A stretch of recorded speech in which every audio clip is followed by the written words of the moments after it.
unforgettable, actually. So I've been having a lot of that, and this is definitely a manifestation of another experience. So I want to bring this to the topic. I want to talk about God. The reason I brought up the book, The Secret History of the World, it mentions God being bigger than what we can imagine. And what it says is that we like to put an image on God, but our human minds, the way our capacity is set up, the way our genius is set up, it's no way to truly define the power and the presence of God. You can't really do it. The ability to create everything, DNA, trees, flowers, you know, you can't really put your finger on it. You know, you can't really understand it. You feel it, you know it's there, you know it's necessary, but you can't really explain it. And that sounds like something we know. You know, as a man, you know, being in the world, being in the physical world, experiencing different things that sound similar, like something that always gets away, like, I almost understand it. I just can't quite understand it, like, almost to the point of anger. You know, I would call it confusion, but I'm not. And it's a negative energy. And we kind of give it a, before I even go there, let me step back. I like to picture God as I'm not talking about Jesus, but I know it's popular to picture God as a grandpa, you know, a beard, sitting up in heaven with a nightgown and like looking down on everybody and waiting for you to die so he can judge you and put you in your rightful place based on how you live. And like a big papa figure, like very authority, like very, you know, and I understand that because that's easy to sign up to. You know, like I went to a Catholic church. My family was grown up in, I mean, I was raised in a family that went to church 7 days out the week. You know, that was my upbringing. I know all my other friends and family, they have families that went to church who easily sign up to the Jesus on the cross. That's the physical, you know, God is his dad, you know, the whole physical experience of God is something that I questioned. I have questioned until I received information that sat in my soul and continues to blossom into greater information. So that's something that I wanted to share. Like, I like to picture God as, if you can think of a movie that, any movie, even sometimes it's in the previews, you know, when they show that panoptic view of space, of the galaxy, and you see the stars and you see all that.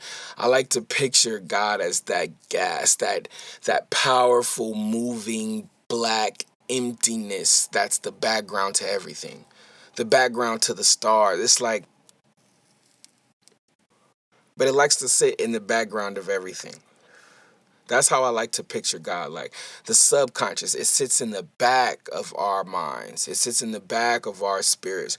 Like emptiness, void, like, but just so powerful. Like the substances that it carries creates life. You know, it has the powerful energy, the energy to change everything. It's necessary, so necessary and so blank. It's so hard to understand. You know, it's receptive. It's more, it's, you know how you have the positive and negative energy to power up a light, right? This energy of God, I know we've given the word negative such a negative like connotation with our vocabulary, our limited vocabulary at that. But it's the negative energy, the receptor. It's the receptive energy that we need to make that light bulb turn on, to make those ideas manifest, to turn thoughts into reality, to make a world. It's that energy. And I'm like, man, that sounds familiar. That sounds like a woman. And I remember that song. We had to study it in school. What if God was a woman, or God is a woman? I don't know exactly what the song was, but y'all know the song. It's a hit record, and I love the video, by the way. God is a woman, and I like that sounds amazing, right? But I like to take it a step further, as I always do, me being the extra out nigga that I am. I said, and I published, I believe God is a black woman. And of course, when I said that, like everyone says, yo, black, oh, it's racism. Why does it have to be black? Oh my God, da, da, da, da, da. But I don't mean anything racial when I say the word black in this particular situation, in this particular chapter, in this particular episode. When I say God is a black woman, when I say black, it has absolutely nothing to do with race. Or does it? Because as I go back to my more conscious mind, I'm trying to master. My biggest goal is to smash my subconscious and my conscious mind together to have the ultimate experience, which I believe will be commenced in death. But my conscious mind, always reacts now, more recently, to the term black. I see it everywhere. Blackish, Black Panther, Black Gods, or Black whatever on TV, whatever, Black Ops, or like Black this, Black that, Black that. And I was like, they call us black people. We call ourselves black queens, black kings, da da da da da. So I was growing not a hatred, but a curiosity about this word, black, black, black. We're not black. When I look at people of African descent, or people from more African nations, I don't see black. I see darker shades of brown, lighter shades of brown. So I kept thinking, black, why does black keep coming up? And why are we so acceptance of this term called black? And then I looked at it, I stopped back, and I said, wait, black. Blacker than black, y'all. Black. Black is the basis. It's the basics to everything. It's like I said, your consciousness is black. It's the background. It's the darkness. Like when I think of women, not women, excuse me. Yeah, but I'm going to say women. Because I'm sorry to get graphic. I want to keep it like PG, but I gotta still do me. I know it's God talking all that, and we's talking about God, but I still gotta speak in the language that I'm comfortable for now.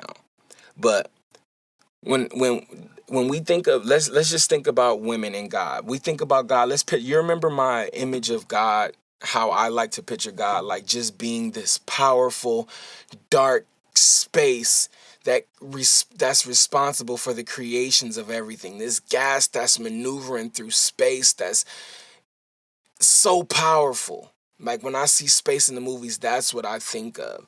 And I like to think of God as space. And when we think about women have spaces as men that we live to fill. The darkness that's in her womb. When you open up, I don't care what color her skin is on the outside, if you take your two fingers and you open it up a little bit, you're going to see what? Darkness. The womb. The receptive organ. You have to go into that space, and then it can create life. You look in her ear, you talk into her ear where that darkness is.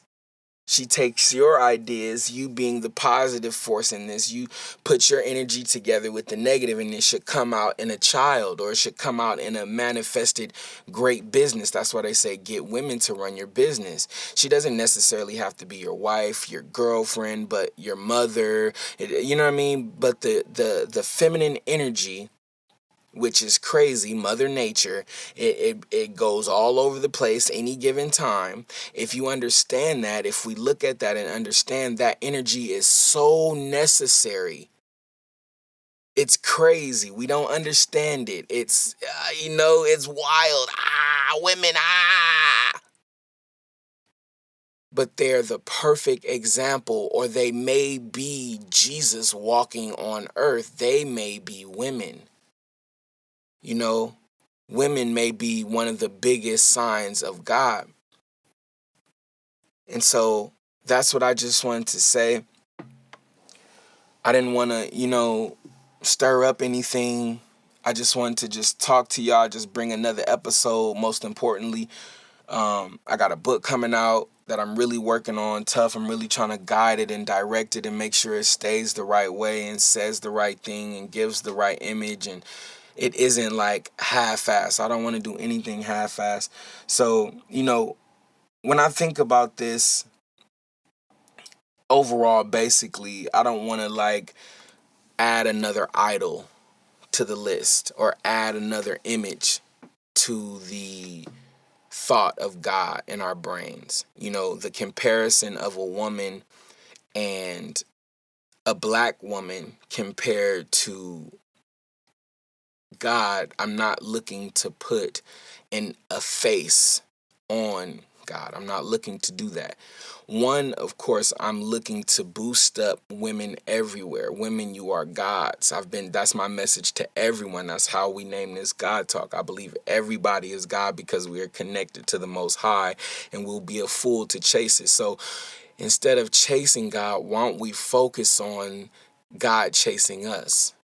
I've been taught that the intelligent are able to see the signs. So the signs are given to the intelligent.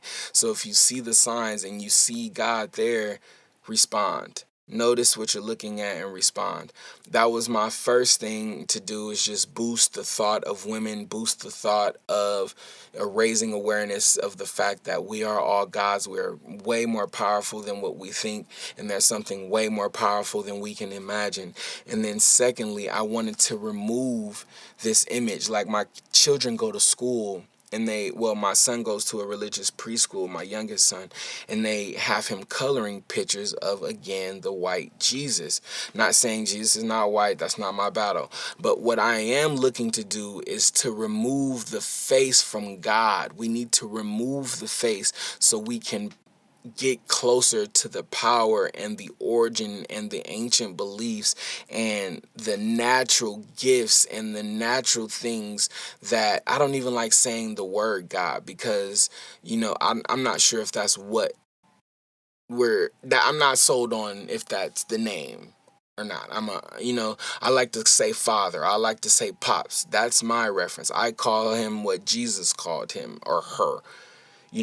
So I just wanted to remove as little as I can, even if it may be a freckle, from the face that we try and put on what we call God.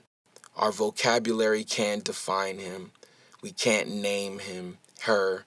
We can't put a gender on him or her. We can't put a face on him or her. We can't put an afro or a beard on an imageless God. Our God is imageless and lives inside of all of us. So the unseen world, those subconscious, those spidey senses that you feel, those first thoughts that speak to you, pay attention to the God inside of you, use the God inside you, and keep it pushing. And I think that's my time, man. If you love me, please tap into the Only Hip Hop Show. I'm putting a lot of energy into that. I want to make that as successful as possible. Of course, my music, my first R&B single ever, Forever, is out now. It is, of course, all platforms. Mac Dre 2 is still spinning. God Complex is out now. Mac Dre 1, Pan and Pran, everything. I've put in more than my 10,000 hours, but I was told I have 100,000 to put in for the things that I want and the impact that I believe I can have. So I want to thank y'all for tuning in to God Talk, of course, Season 2, Episode 1. This episode, I don't even want to edit because I just feel like this was really a stream of subconsciousness, and this was God-filled and divine. So thank y'all for tuning in. Subscribe, like. I promise you I'm gonna bring you more consistent, powerful content, and that's it. I ain't gonna talk y'all head off in the outro. subscribe to AJ is Cool. That's my son's YouTube channel. So we're going to do that. We got him a velvet wave cap, so he on fire right now. And I'll holler at y'all. Peace out.